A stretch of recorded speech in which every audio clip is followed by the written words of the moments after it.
Hello friends, आपका स्वागत है हमारे चैनल ग्लांस एकेडमी में। फ्रेंड्स, आज के इस सेशन में हम यूपी आरओ एंड एआरओ के लिए घटना चक्र हिंदी प्री प्लस मेंस के लिए एमसीक्यू सॉल्व करेंगे, जो आपके 55 प्लस मार्क्स लाने में हेल्पफुल रहेंगे। अगर इसकी पीडीएफ आपको चाहिए तो टेलीग्राम चैनल को ज्वाइन कर लीजिए और आपको जो है लिंक डिस्क्रिप्शन बॉक्स में नीचे दिया हुआ है। आइए स्टार्ट करते हैं। फर्स्ट सेशन हमारा हो चुका है, सेकेंड सेशन हम स्टार्ट करेंगे आज में। 40 नंबर 1 क्वेश्चन है आपका। निम्नलिखित में से विलोम शब्दों का सही युग्म कौन सा है, ये हमें पहचानना है कि विलोम शब्द कौन सही है। आग्रह, विग्रह, गणतंत्र, लोकतंत्र, आकीर्ण, विकीर्ण, थोक और परचून। तो ये आपका सी ऑप्शन सही है कि आकीर्ण विकीर्ण जो है आपस में विलोम है, जबकि और कोई भी आपका सुमेलित नहीं है। अनुग्रह का विग्रह होता है, न कि आग्रह का। आग्रह का आपका क्या होगा, दुराग्रह होगा। गणतंत्र का क्या होगा, विलोम तो राजतंत्र होगा। थोक का क्या होता है, जैसे हम कोई चीज़ होलसेल में लेते हैं तो उसमें हम क्या कहते हैं कि फुटकर में दे दीजिए, तो ये आपका हो जाएगा। थोक का क्या हो जाएगा, फुटकर। आग्रह का दुराग्रह और गणतंत्र का होता है राजतंत्र। तो इस तरह से सी ऑप्शन आपका सही है कि आकीर्ण और विकीर्ण आपस में एक दूसरे के विलोम हैं। क्वेश्चन नंबर 42 है। निम्नलिखित में से विलोम की दृष्टि से सही युग्म कौन सा है। अधिष्ठित का प्रतिष्ठित, आस्था का विश्वास, असूया का अनसूया, प्रमुख का विमुख। तो इसका आंसर है आपका सी। असूया का क्या होगा, अनसूया होगा, और कोई भी आपका सही सुमेलित नहीं है। असूया का विलोम क्या होता है, अनसूया होता है। ये आप लोग ना इसको लिख के जरूर प्रैक्टिस कीजिएगा, क्योंकि वर्तनी शुद्धि जो है आपका इसी में आता है। वर्तनी शुद्धि भी इसी में है, तो इससे आपका क्या होगा, वर्तनी शुद्ध होगी, तो आप इजीली वहाँ पे भी निकाल सकते हैं। हो सकता है विलोम ना पूछ के आपसे वर्तनी शुद्धि पूछ ले। अगर ये इस दृष्टि से हम देखेंगे, विकल्प सी सही है हमारा। अधिष्ठित का विलोम क्या होगा, अनधिष्ठित। आस्था का विलोम अनास्था होता है। प्रमुख का विलोम सामान्य होता है, जो हमारे लिए बहुत प्रमुख होता है, सबसे प्रधान होता है, और उसका विलोम क्या होगा, सामान्य। तो इस तरह से आप देख सकते हैं। आप इसको ज़्यादा से ज़्यादा रिवीजन कीजिएगा ताकि आपका जल्दी से तैयार हो जाए। निम्नलिखित में से विलोम शब्दों की दृष्टि से एक युग्म गलत है। कौन सा है जो विलोम की दृष्टि से एक गलत है, बाकी 3 सही हैं। विधि का निषेध, आवाहन का विसर्जन, आग्रह का विग्रह, अमीय का हलाहल। तो ये आपका सी ऑप्शन हो जाएगा कि अभी हमने पढ़ा था, विग्रह का क्या होगा, अनुग्रह होता है। अनुग्रह का विलोम क्या होगा आपका, विग्रह। आग्रह का क्या होगा, तो दुराग्रह होगा। आग्रह का विलोम दुराग्रह। तो ये आपका सी ऑप्शन आपका गलत है। आवाहन का विसर्जन होता है, अमी का हलाहल होता है, और विधि का निषेध होता है। तो इस तरह से आप यहाँ पे करेक्शन कर सकते हैं। देखिए यहाँ पे दिया भी है, आग्रह का दुराग्रह होता है, विग्रह का विलोम अनुग्रह अथवा समास या संधि भी हो सकता है। तो कोई भी ऑप्शन आपका दिया हो वहाँ पे हो जाएगा। आगे देखते हैं। क्वेश्चन नंबर 44 है। विलोम शब्द की दृष्टि से इनमें से सही युग्म कौन सा है। आकीर्ण विकीर्ण, इप्सित और अभिसिप्तित, आदृत और निरादृत, दोष और सदोष। तो इसमें ए और सी ऑप्शन आपका दोनों ही सही है, जबकि आपका बी और डी गलत है। यहाँ पे क्या है, आयोग ने जैसा भी दिया हो, तो ये आपका आकीर्ण विकीर्ण भी सही है विलोम की दृष्टि से, और सी ऑप्शन भी आपका सही है। आदृत का निरादृत होता है। आकीर्ण का विकीर्ण तथा आदृत निरादृत दोनों ही युग्म आपके विलोम की दृष्टि से सही हैं। इप्सित का क्या होता है, अनिप्सित होता है। ये आप इम्पॉर्टेंट वर्ड है, इसको लिख के ऐसे प्रैक्टिस करिएगा कि इप्सित ऐसे, और इसका क्या होगा, अनिप्सित। अनिप्सित। तो याद से आप लोग इसको प्रैक्टिस कर लीजिएगा, क्योंकि ये वर्ड इम्पॉर्टेंट है। दोष का क्या होगा, गुण होता है। क्वेश्चन नंबर अगला देखेंगे हम। 45 नंबर है हमारा। उपत्यका का विलोम क्या होगा। अनुत्यका, अधित्यका, उचत्यका और अपत्यका। तो इसका आंसर है आपका बी। अधित्यका आपका विलोम होगा। उपत्यका का विलोम क्या होगा? आदित्य का होगा। जो चीज़ आपको लगे कि हम इसको नहीं पढ़ पा रहे हैं या हम लिखने में गलत कर सकते हैं तो उसको लिख के प्रैक्टिस करिएगा, जिससे आपका दो चीज़ होगा, एक तो आपका विलोम में काम आएगा, दूसरा आपका वर्तनी शुद्धि में काम आएगा। क्वेश्चन नंबर 46 है, अनघ का विलोम है। अनघ का विलोम कौन सा है? निरघ, निष्पाप, कृति, अघि। तो इसमें हम देख लेते हैं एक्सप्लेनेशन से। अनघ का विलोम अघ होता है। अघ का विलोम हम ऐसे कह सकते हैं कि अघ का विलोम क्या होगा? अनघ होगा। अनघ। अनघ का अर्थ, अनघ तथा निरघ जो है समानार्थी हैं, तो जो अर्थ आपका अनघ रखता है वही अर्थ आपका क्या रखेगा? निरघ। तो दोनों ही आपस में समानार्थी हैं। अघि का विलोम होगा निरघ। निष्पाप, निष्पाप और पापी का है कृति और अकृति का विलोम है। तो निष्पाप का क्या हो जाएगा आपका विलोम? पापी हो जाएगा। और कृति का क्या हो जाएगा? अकृति। तो यहाँ से सिर्फ हमें एक वर्ड नहीं मिलता है, चार अगर वर्ड दिए हैं तो चारों का ही हम देखते हैं। क्वेश्चन नंबर 47 है, स्तब्ध के लिए सही विलोम। अनिस्तब्ध, प्रारब्ध, अस्तब्ध, लब्ध। तो इसका आंसर है आपका सी, अस्तब्ध। स्तब्ध में हम क्या जोड़ रहे हैं? अ लगा रहे हैं, तो हमारा विलोम बन जा रहा है। तो स्तब्ध का विलोम अस्तब्ध होगा। लब्ध का विलोम क्या होगा? प्रदत्त होगा। कोई चीज़ को लाभ मतलब, लब्ध मतलब कोई चीज़ पाना और प्रदत्त मतलब, तो यहाँ पे आप देख सकते हैं कि लब्ध का विलोम क्या हो जाएगा? प्रदत्त हो जाएगा। क्वेश्चन नंबर है आपका 48, उत्तरायण का विलोम क्या होगा? जैसे हम उत्तर दिशा में चलेंगे तो उत्तरायण होगा, इसके जस्ट अपोजिट चलेंगे तो ये दक्षिणायन हो जाएगा। ये वैसे भी आप लोगों को पता होगा, तो इसका ऑप्शन आपका डी हो जाएगा। उत्तरायण का विलोम क्या होगा? दक्षिणायन। जैसे अगर उत्तर का विलोम पूछ ले तो दक्षिण हो जाता है, पूर्व का पूछ ले तो पश्चिम हो जाता है। विस्थापन का विलोम क्या होगा? संस्थापन। तो ये इंपॉर्टेंट पॉइंट है आपके कि विस्थापन का विलोम क्या होगा? संस्थापन होगा। ईशान का विलोम क्या होगा? नैऋत्य होगा। याद रखिएगा कि ईशान आपको, ईशान का विलोम क्या हो गया? नैऋत्य। जो वर्ड थोड़ा टिपिकल हैं या थोड़ा सा कम मतलब दिए हुए हैं, या यूँ कहे कि बहुत तो आपका बस ऑप्शन के अकॉर्डिंग दिए हुए हैं, उसको ज़रा ध्यान में रखिएगा। आपसे अगर नैऋत्य पूछ ले कि इसका विलोम क्या होगा, तो ईशान होगा। उत्तरायण का विलोम अभी हमने पढ़ा कि दक्षिणायन होगा। क्वेश्चन नंबर 50 है, निम्नलिखित विलोम की दृष्टि से सही युग्म हमें पहचानना है कि कौन सा ऐसा विलोम है जो सही सही है। विशेष का आशेष, विपत्ति का आपत्ति, स्वतंत्रता का स्वाधीनता, वक्र का ऋजु। तो ये आपका डी ऑप्शन सही है कि वक्र जो होता है गोला होता है, ऋजु जो होता है आपका सीधा होता है, मतलब एक लाइन का होता है। तो ये आपका सही है, डी ऑप्शन। और सभी के विलोम हम देख लेते हैं। वक्र का विलोम क्या होगा? ऋजु होगा।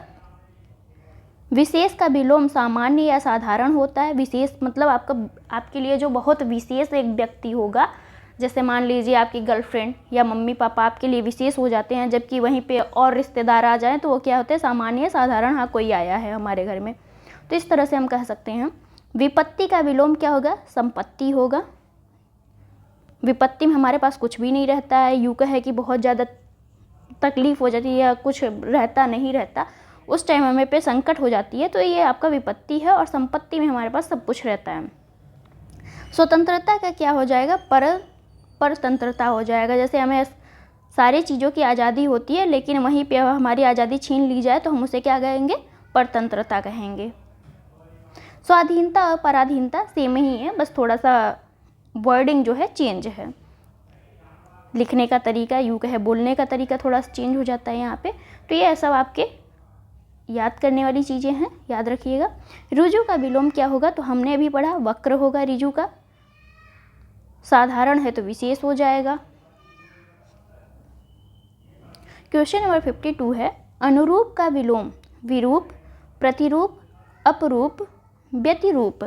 तो इसका विलोम हमारा हो जाएगा प्रतिरूप हो जाएगा। अनुरूप का अर्थ क्या होता है? सदृश, समान, योग्य तथा उपयुक्त।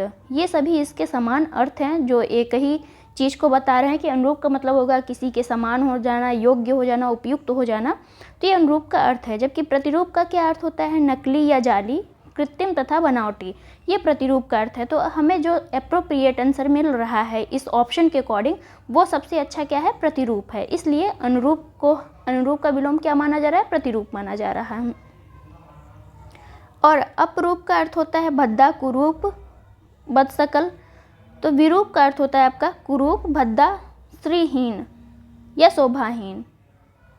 तो इस तरह से आप देख सकते हैं कि अनुरूप का सबसे आपका एप्रोप्रिएट वर्ड क्या है, यहाँ पे प्रतिरूप है। अगला क्वेश्चन हम देखेंगे। क्वेश्चन नंबर हमारा है 53। तृष्णा का उपयुक्त विलोम क्या होगा? वितृष्णा, निष्प्रस, संतुष्टि, वितृप्त। तो इसका आंसर हो जाएगा आपका ए। तृष्णा का क्या होता है, ईर्ष्या करना किसी से, तो उसका हमारा क्या हो जाएगा, वितृष्णा, मतलब किसी से ईर्ष्या ना करना। या अतृष्णा भी लिखा होता तो वो भी हो जाता है आपका। तो आप देख सकते हैं यहाँ पे तृष्णा का विलोम कौन कौन सा हो सकता है, वितृष्णा भी हो सकता है और अतृष्णा भी हो सकता है। क्वेश्चन नंबर 54 है, दीर्घायु का विलोम क्या होता है? दीर्घायु मतलब बहुत लंबा जीवन जीने वाला व्यक्ति, और उसका जस्ट अपोजिट हो जाएगा अल्पायु वाला व्यक्ति जो बहुत कम जीवन जिएगा। तो इस तरह से हम देख सकते हैं दीर्घायु का क्या हो जाएगा, अल्पायु। चिरायु का भी दीर्घायु होगा, बस लिखने का तरीके अलग हो गए हैं। सॉरी, यहाँ पे थोड़ा सा मिस्टेक हो गया कि चिरायु और दीर्घायु दोनों ही एक ही बात कह रहे हैं कि चिरायु का भी मतलब आपका बहुत लंबा जीने वाला व्यक्ति, और दीर्घायु का मतलब जिसकी जीवन सीमा क्या हो, बहुत लंबी हो। नश्वर का विलोम अनश्वर हो जाएगा। क्षणिक का विलोम क्या हो जाएगा, शाश्वत, जो बहुत कम टाइम के लिए इस पृथ्वी पे है, और शाश्वत मतलब जो बहुत अधिक टाइम के लिए इस पृथ्वी पे है। तो क्षणिक और शाश्वत आपस में एक दूसरे के विलोम हैं। अनश्वर और अनश्वर आपके आपस में विलोम हैं। क्वेश्चन नंबर हम अगला देखेंगे 55 नंबर को। गगनचुंबी का सर्वथा शुद्ध विलोम शब्द है, क्या है गगनचुंबी का? तो ये आपका हो जाएगा भूतल, धराशायी, भूमिसात, तल स्पर्शी। तो ये आपका हो जाएगा तल स्पर्शी। गगनचुंबी का सर्वथा शुद्ध विलोम क्या होगा, तल स्पर्शी। गगन को चूमने वाला मतलब आकाश को चूमने वाला, और ये तल मतलब पृथ्वी के तल को स्पर्श करने वाले को बोला गया है। तो दोनों एक दूसरे के आपके अपोजिट हैं। एक आसमान को दिखा रहा है तो दूसरा आपका धरती को दिखा रहा है। विलोम की दृष्टि से निम्नलिखित में से एक सही युग्म है, कौन सा एक सही युग्म है? तांडव, माडव, अनृत, रित, मुक्त, विमुक्त, विभावना, सद्भावना। तो इसका आंसर है आपका बी। अनृत जो है रित को, इसका जो है सही विलोम है। अनृत का विलोम क्या होता है, रित होता है। मुक्त का विलोम क्या होगा, ग्रस्त होगा। कोई भी किसी से मुक्त होना चाहता है लेकिन उसका विलोम क्या हो जाएगा कि वह ग्रस्त है, उस चीज़ों से ढका हुआ है। क्वेश्चन नंबर 57 है, निम्नलिखित में से विलोम का अशुद्ध युग्म कौन सा है? कौन सा ऐसा युग्म है जो विलोम की दृष्टि से गलत है? अनंत का असीम, कुशल का अकुशल। तो ये आपका कुशल है और इसका जस्ट अपोजिट क्या हो जाएगा, अकुशल हो जाएगा। अधर्म का धर्म हो जाएगा, जड़ का चेतन हो जाएगा। तो इस तरह से आप देखेंगे ए ऑप्शन आपका गलत है, क्योंकि अनंत और असीम दोनों एक ही वर्ड हैं। अनंत का क्या हो जाएगा, अंत हो जाएगा। जिसका अंत ना हो उसे हम क्या कहते हैं, अनंत, और जिसका अंत हो जाए वो तो समाप्त ही समझो। तो इस तरह से क्या हो जाएगा, अनंत का विलोम क्या हो जाएगा, अंत हो जाएगा। बाकी अब सभी सही हैं। विलोम की दृष्टि से शुद्ध युग्म कौन सा है? कौन सा ऐसा विलोम है जो सही है? विराग का चिराग, संयुक्त का वियुक्त, सरस का अरस, अर्वाचीन का समीचीन। तो इसका आंसर है आपका बी। संयुक्त का क्या होता है, वियुक्त होता है। तो ये आपका सही है विलोम। विराग का अनुराग होता है ना कि चिराग। सरस का विलोम जो होता है नीरस होता है। संयुक्त का विलोम क्या होता है, वियुक्त होता है। तो ये आपका याद करने वाली बात है कि आपका संयुक्त का विलोम क्या होगा, वियुक्त, यानी बिछड़ जाना। मतलब 2-3 चीज़ों को जोड़ के हम संयुक्त करते हैं, कोई चीज़ इकट्ठा करते हैं, और वियुक्त मतलब अलग हो जाना। अर्वाचीन का क्या होता है, विलोम प्राचीन होता है, न कि समाचीन। तो इस तरह से आप देख सकते हैं इसे। प्रतिकूल का विलोम, प्रतिकूल का विलोम क्या होगा, समान, अनुकूल, प्रतिदर्श, अनुसार। तो ये हो जाएगा हमारा सी, अनुकूल। प्रतिकूल मतलब कोई भी जो हम माहौल है ये हमारे अनुकूल नहीं है उसका मतलब होता है प्रतिकूल का, और इसका जस्ट अपोजिट क्या हो जाएगा कि ये माहौल हमारे अनुकूल है, या जिस पढ़ने हम जा रहे हैं वो हमसे बहुत कोसों दूर है, जो हमारे बहुत प्रतिकूल है, एनवायरनमेंट वहाँ का अच्छा नहीं है, फिर भी हम उसको अपने अनुकूल बना लेते हैं। तो ये आपका प्रतिकूल और अनुकूल का मतलब हो जाएगा। आविर्भूत का सही विलोम क्या होगा? अनास्था, अनेकता, तिरोभूत, अनावृष्टि। तो आविर्भूत का जो विलोम होता है वो तिरोभूत होता है। ये बहुत बार यूपी आरओ एनईआरओ में पूछा जा चुका है प्रीवियस ईयर के क्वेश्चन में। आप चाहे तो एक बार प्रीवियस ईयर के क्वेश्चन लेके बैठिएगा और इसको सॉल्व करने बैठिएगा। देखिए ये दिखा रहा है 16 में, लेकिन 16 से भी पहले इसमें 2-3 बार और पूछा जा चुका है। जब हम लोग नोट्स बना रहे थे आपके प्रीवियस ईयर के लिए तो उसमें बहुत बार ये पूछा गया है। आविर्भूत का सही विलोम क्या होगा? तिरोभूत होगा। आस्था का अनास्था होता है। आस्था का विलोम क्या होता है? सॉरी, अनास्था तो लिखा ही है, इसका विलोम क्या हो जाएगा? आस्था हो जाएगा। अनेकता का विलोम एकता हो जाएगा। अनावृष्टि का क्या हो जाएगा? अतिवृष्टि। ये आप यहाँ पे दिया भी है, देख सकते हैं कि अनावृष्टि मतलब और अतिवृष्टि। आस्था का विलोम अनास्था। क्वेश्चन नंबर है 61। अग्रज का विलोम। अग्रज का विलोम क्या हो जाएगा? अग्रज मतलब बड़ा भाई और अनुज मतलब छोटा भाई। ये तो आप लोगों ने सुना ही होगा बहुत बार घरों में ही। तो अग्रज का विलोम क्या होता है? अनुज। अच्छत का विलोम क्या हो जाएगा? आपका छत हो जाएगा। और अतुल का विलोम आपका तुल हो जाएगा। अटल का विलोम क्या हो जाएगा? ढुलमुल या डावाडोल। अटल मतलब जो अपनी बात पे टिका रहता है, और ढुलमुल मतलब जो उसका जो बिहेवियर है वो कभी कुछ कहेगा, कभी कुछ कहेगा, कभी कहेगा हम आईएएस की तैयारी करेंगे, कभी हम कहेगा कि हम एसएससी की तैयारी करेंगे। लेकिन जो अटल व्यक्ति होता है वो कहेगा हम आईएएस करेंगे तो आईएएस ही करेंगे, हो या ना हो। तो इस तरह से आप देख सकते हैं इसे। क्वेश्चन नंबर है 62। सृष्टि का विलोम। सृष्टि का विलोम क्या होता है? देखते हैं। विसृष्टि, प्रलय, व्यष्टि, समष्टि। तो ये आपका प्रलय हो जाएगा। सृष्टि का विलोम क्या होगा? प्रलय हो जाएगा। सृष्टि हमारी सारी चीज़ों से मिलके बनती है और प्रलय मतलब उसका विनाश हो जाता है। तो ये आपका सृष्टि का विलोम है। व्यष्टि और समष्टि आपस में विलोम है, एक दूसरे के विलोम है ये। क्वेश्चन नंबर 63 है। साहचर्य का विलोम। साहचर्य का विलोम क्या होता है? वैमनस्य, असहयोग, विनियोग, अलगाव। तो ये हो जाएगा डी ऑप्शन आपका। साहचर्य मतलब एक साथ होना और अलगाव मतलब अलग अलग हो जाना। तो साहचर्य का विलोम क्या होगा? अलगाव या पृथक्करण। असहयोग का विलोम सहयोग हो जाएगा। वैमनस्य का विलोम क्या हो जाएगा? सौम्यनस्य हो जाएगा। तो वैमनस्य का विलोम आपका सौम्यनस्य हो जाएगा। ये इम्पॉर्टेंट है आपके लिए, क्योंकि इसको लिखने में पहले बार आप लिख के प्रैक्टिस कर लीजिएगा कि यहाँ पे कौन सा आ रहा है, दंत सा आ रहा है, और सौम्यनस्य कैसे लिखा जाएगा। होता क्या है कि हम बहुत कॉन्फिडेंट होते हैं, हम लिख लेंगे, जब वर्तनी शुद्धि दे देता तो समझ में नहीं आता सही है या गलत है। क्वेश्चन नंबर 64 है। विराट का विलोम क्या होगा? तो विराट का विलोम देखते हैं। विराट मतलब बहुत बड़ा, और इसका हम देखते हैं विलोम। तो वृहद, वृहत, छोटापन, क्षुद्र। तो इसका सही विलोम जो हो जाएगा वो हो जाएगा क्षुद्र। होता तो छोटापन ही है, मतलब विराट मतलब बहुत बड़ा और क्षुद्र मतलब बहुत छोटा, इसका अर्थ हो जाएगा। तो आपका विराट का विलोम क्या हो जाएगा? क्षुद्र हो जाएगा। स्पृश्य का विलोम हम देखते हैं। तो स्पृश्य, अस्पृश्य, तो इसका हो जाएगा आपका अस्पृश्य विलोम। यहाँ पे हम देखेंगे स्पृश्य और अस्पृश्य का। तो ये आप थोड़ा सा ध्यान दे के लिखिएगा, स्पृश्य और अस्पृश्य, क्योंकि ये वर्तनी शुद्धि में पूछे जाते हैं। अमर शब्द का विलोम क्या होगा? अमर मतलब जो ना मरे, और मरने वाले को हम क्या कहेंगे?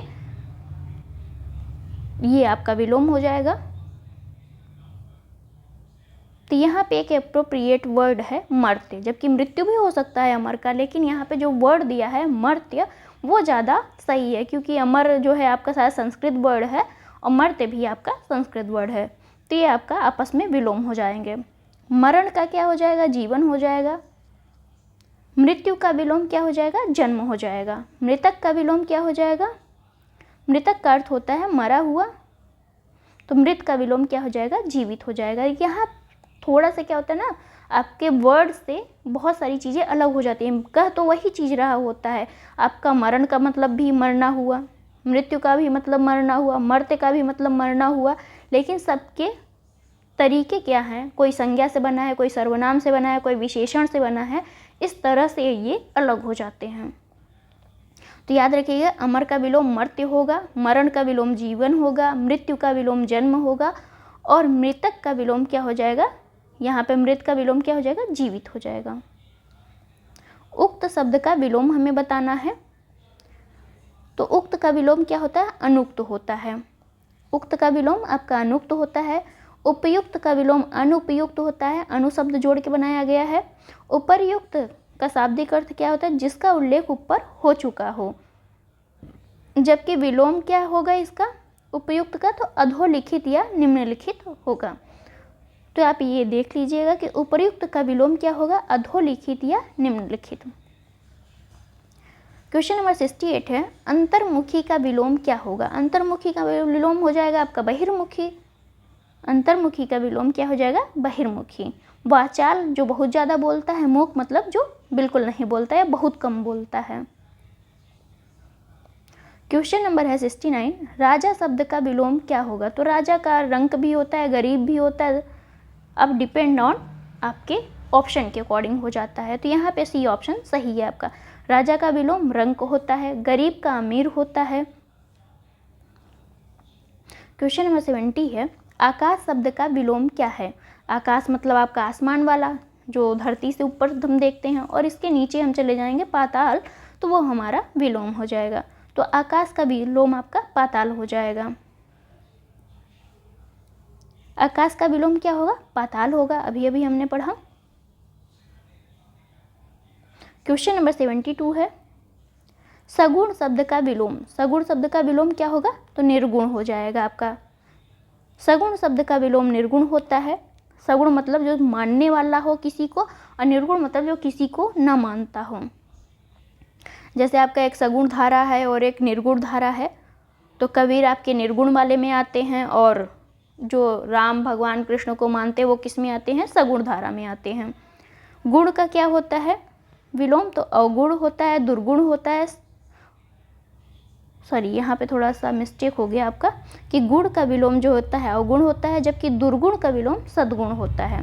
तो दुर्गुण जिसके पास है उसका विलोम क्या हो जाएगा, सद्गुण हो जाएगा, और गुण का विलोम अवगुण होता है। गुण का विलोम दोष भी होता है, अकॉर्डिंग टू ऑप्शन। अगर ऑप्शन में है तो आप ये भी लगा सकते हैं। अब शकुन का विलोम, अब शकुन का मतलब क्या हो जाएगा, शकुन हो जाएगा। मतलब ये अच्छा कार्य करने वाला, और कोई कार्य हो रहा है उसमें कोई विघ्न आ जाए तो उसे हम अपशकुन कहते हैं। अपशकुन, आप इसको वर्तनी शुद्धि में जरूर ध्यान दीजिएगा। अपशकुन का विलोम क्या हो जाएगा, शकुन हो जाएगा। पुण्य का क्या हो जाएगा, पाप हो जाएगा। क्वेश्चन नंबर 74 है, आवेशित शब्द का विलोम। आवेशित शब्द का विलोम क्या हो जाएगा, अनावेशित हो जाएगा। तो आवेशित का विलोम अनावेशित। अनावृष्टि का विलोम वृष्टि हो जाएगा, और अनाश्रित का विलोम आश्रित हो जाएगा। जो किसी पे आश्रित ना हो उसे हम क्या कहेंगे, अनाश्रित हो कहेंगे, और जो किसी पे आश्रित हो उसे क्या कहेंगे, आश्रित कहेंगे। मतलब किसी पे डिपेंड होना।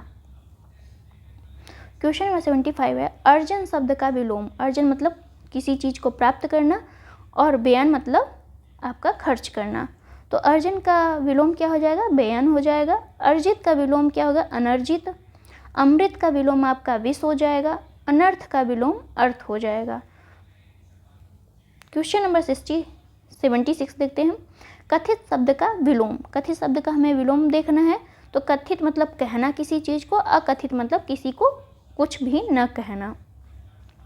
तो कथित का विलोम क्या हो जाएगा, अकथित हो जाएगा। कथ्य का हो जाएगा कथ्य। कथ्य मतलब कहना, अकथ्य मतलब नहीं कहना।